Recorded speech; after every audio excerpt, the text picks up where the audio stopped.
My name is Anthony Patton.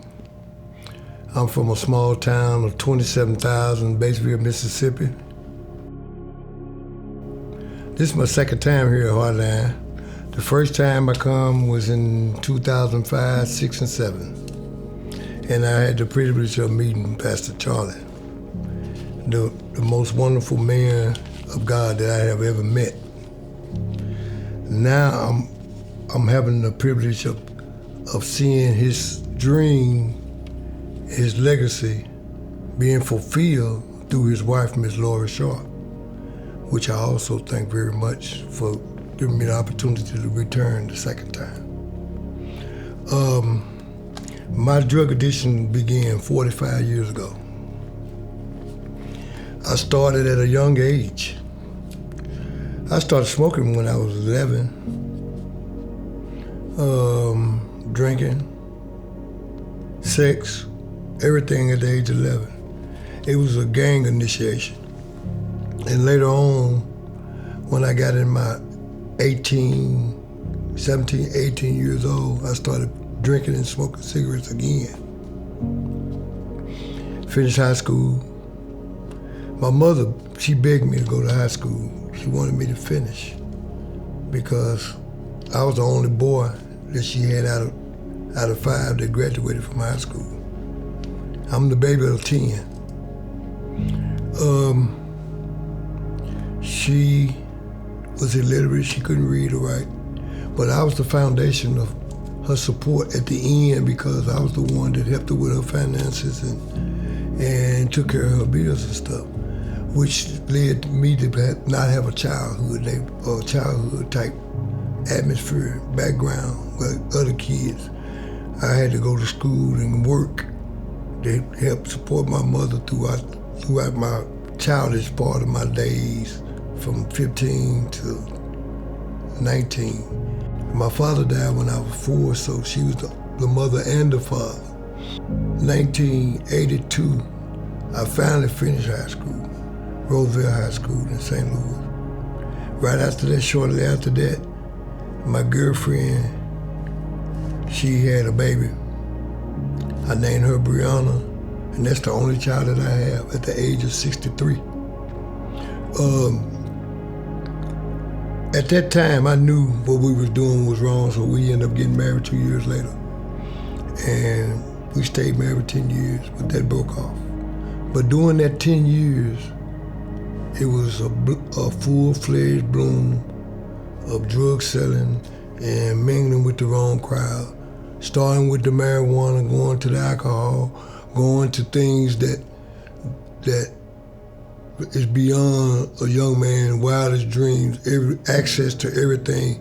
When you're into the drug field, selling drugs and stuff, you get overwhelmed.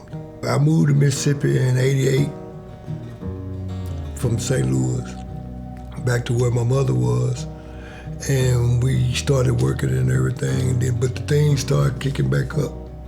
In 1991, I got arrested for 3 cell charges, crack cocaine. But when I got out of prison, I started back. Just like as if I didn't do no time. It was like a thing, like it was yesterday, using drugs again. And by that time, I was divorced by my wife, my first wife. And I ended up getting married again in 2003. So in 2005, she got tired of it, and we searched on the internet, and I ran into Pastor Charlie on the internet talking about Heartland. I ended up in Heartland in 2005. I stayed here and graduated the program. As I go further into my addiction, it got worse and worse and worse. When I left Heartland, I supposed to stay here. I was working at the creamery, and my wife decided she wasn't coming back up here, so I listened to her and stayed home. My addiction rolled back up. I ended up catching a cell charge, a possession charge, and that put me in jail for another 10 years. My mother died right before I went and got my sentence. So I leave it right there to let you know that no such thing as lukewarm disciple. Revelation 3:16. So then, because you are lukewarm and neither cold or hot, I will vomit you out my mouth. Making a claim to be a believer and stand firm on what God had for me. Reading this scripture started the wheels of life turning around in my head. Who am I? The cold guy? The hot guy? The warm guy? We cannot give up, for the enemy don't give up. I am a disciple of Jesus Christ and willing to obey him, carry out his ministry, and become like him in the process. When I got back to Heartland this time, I didn't know what my situation was with God or with myself until I found out what lukewarm was. That's what I've been ever since I left this program in 2007. God wants you for himself. He is selfish. Jesus Christ is selfish. He wants all of you. It's because he gave it all. He wants you to give it all.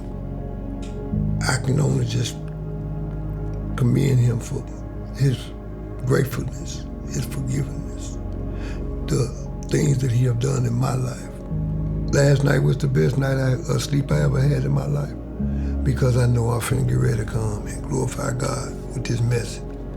I just want to say that I had a good group leader, Zach McPike, and the rest of the team, but most importantly, Pastor Charlie. Pastor Charlie was my friend. We did things together when I was here last time. I was his go-to guy down at the creamery, and I give all praise to God, who made up them and me to who we are today. Yeah. And you too.